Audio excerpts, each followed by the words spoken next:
Hello guys, আসসালামু আলাইকুম guys. আমি এখন বর্তমানে আছি ঢাকা কেন্দ্রীয় শহীদ মিনারে।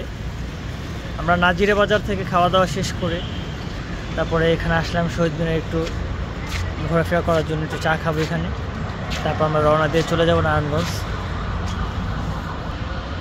গাইস, এই হচ্ছে শহীদ মিনারের এখানে আমরা বসে রয়েছি। চা দিতে গাড়িটা হচ্ছে আমারটা। ও আরেকটা ভালো কথা, আমরা যে খাবারটা খেয়ে আসছি আসলে খাবার রিভিউটা এখানে নিতে চাইতেছি। আমরা জানি কোথা থেকে খাইছি, নামটা কি ছিল? আমরা খাইছি হচ্ছে গিয়া, আচ্ছা এখন হচ্ছে গিয়া শখের তোলা কি 80 টাকা। হ্যাঁ, শখের তোলা 80 টাকা। তো আমরা আসছি শখ করে, এটা হচ্ছে মূল কথা। খাবার কেমন সেটা পরের বিষয়। আচ্ছা তারপরে আসছি, আসাটা হচ্ছে বড় কথা। শখ করে আসছি খাওয়ার জন্য। খাবারটা ভালো হওয়া দরকার অবশ্যই, তাহলে তো মানুষজন আসবে না, এটাই স্বাভাবিক। তো ঢুকলাম কোথায় আমরা জানি, নামটা কি ছিল? Shahi Manna biryani. First of all প্রাইসটার কথা বলি। প্রাইসটা কেন বললাম এটা আমি বলি। প্রাইসটা বলা উচিত, কারণ একটা মানুষ খাবে তার বাজেট সম্পর্কে সবারই জানা উচিত।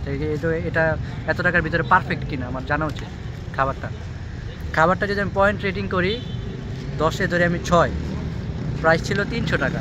হ্যাঁ, মনে করেন একজন পরিমাণ রাইস আর যে 2 পিস ছিল কি খাসির মাংস, ঠিক আছে?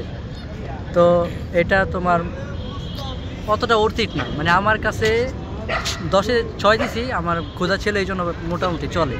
বা যদি একটু বাজেট বাড়িয়ে তুমি যদি সুলতান ডাইনে খাও, যদিও রাতেরবেলা পাবা না, আমি কথার কথা বলতেছি, তুলনা করতেছি। সুলতান ডাইনে খাইলে আমি 10-এ 6 তো গ্রেড দিবই, ঠিক আছে? 10-এ মানে 9 তো গ্রেড দিবই সুলতান ডাইনে। তো হিসাব সুলতান ডাইনের সাথে এর তুলনা দিয়ে কোনো লাভ নেই, কারণ সুলতান ডাইন বাজেট হিসাব করো তুমি। সুলতান ডাইনে একটা প্লেটার কত 4:1:1, যেটা ওটা 400 টাকা, 100 টাকা ডিফারেন্ট। আর হিসাব করো খাবারের পরিমাণটা, ওই দিক দিয়ে হিসাব করতে গেলে দেখা যায় মোটামুটি।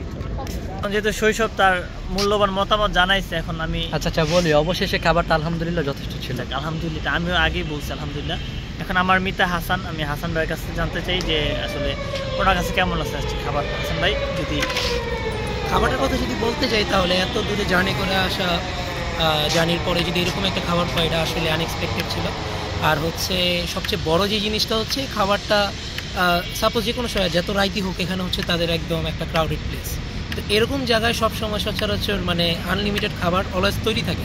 বাট আমরা যেখানে সবচেয়ে বড় ফ্যাসিনেশনের শিকার হয়েছি সেটা হচ্ছে কি, খাবারটা একদম লো ছিল, কি ঠান্ডা ছিল, মানে বলার মতো না। মানে এত পরিমাণ হেজিটেড ফিল হয়েছে আমাদের কাছে, এত দূর থেকে আইসা, মানে এত ভালো একটা রিভিউ মানুষের মুখে শোনা, কিন্তু আসলে আমরা ওরকম ফলাফলটা পাইনি। পুরা মানে আশাটা ব্যর্থ হয়ে গেছে সব কিছু। দেন হচ্ছে খাবারের ভিতরে রাইসের কোয়ালিটি আমি বলবো না, কারণ কোয়ালিটি এখানে রেটিংয়ের মধ্যেই যায় না। কোয়ান্টিটিটা ছিল, বাট যদি কোয়ালিটি ম্যাটার না করে তাহলে কোয়ান্টিটি দিয়ে বেশি লাভ নেই, বুঝতে পারছেন? যা ভালো জিনিসের হচ্ছে কোয়ালিটি ম্যাটার করে আগে, কোয়ান্টিটি তো যে কোনো জায়গায় দেওয়া যায়। আর হচ্ছে তাদের যে কাচ্চির মেন যে ফলটা হচ্ছে সেটা হচ্ছে আলু। এই আলুটার ভিতরে তাদের সফটনেস কোনো কিছু ছিল না, সেটা প্রচুর পরিমাণে শক্ত ছিল। মানে কি না কি ছিল, তারা কি আমাদেরকে করছে, সার্ভ করছে, আমি নিজেও মানে পুরোপুরি ফ্রাস্ট্রেটেড। এই সহমত। সর্বোপরি আমি একটা কথা বলি, যে আপনারা আসবেন পুরান ঢাকায়, অবশ্যই নাজিরা বাজার অবশ্যই বেস্ট। রাতের জন্য অবশ্যই বেস্ট কি নাজিরা বাজার। আমাদের খারাপ লাগছে বলে সবসময় খারাপ না, কিন্তু না, এটা কখনোই না। আমরা তাদেরকেও খারাপ বলছি, হয়তো এটা একটু মিস্টেক হয়েছে, কিছু একটা মিস্টেক হয়েছে আমাদের সাথে, এরকমটা হয়েছে, যাকে এটা ব্যাপার না।